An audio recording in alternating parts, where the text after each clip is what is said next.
So yun mga tol, no? Dito po tayo ngayon sa ospital. So sa mga solid supporters natin dyan, mga silent viewers, so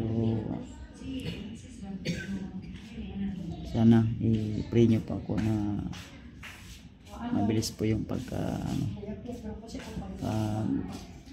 recover ko.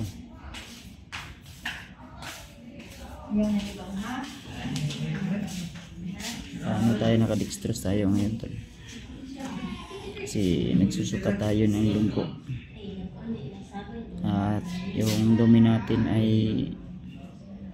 tugo, may team yung natin dugo, yung dumi natin. So wala muna tayong may mga upload tayo na video na dapat i-upload pero hindi pa natin yun ma-upload ngayon.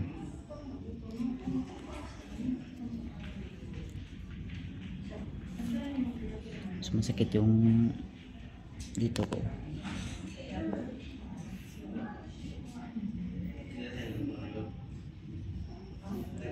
Kaninang mga nagsusuka na naman ako ng dugo.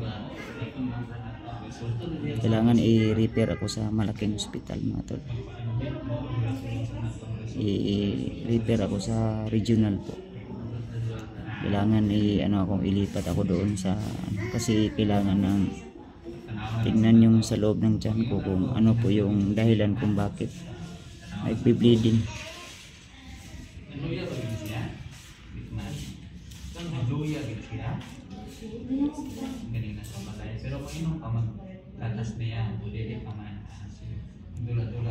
Yan, shoutout sa mga lahat mga tol.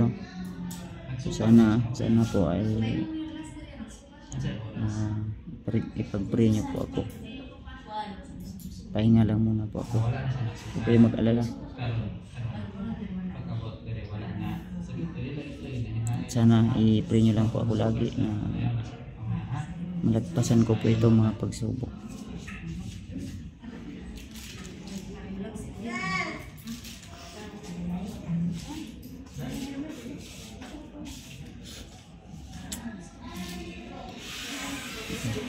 Kawawa yung anak ko na nasa maliit pa yun at kailangan samahan din ako ng asawa ko. Iwan lang muna namin yun sa mama ng asawa ko, sa biyanan ko po. Kailangan namin na malagpasan ang pagsubok na ito. So update lang po namin kayo tol kung ano pa yung mga susunod na mga mangyayari. I hope na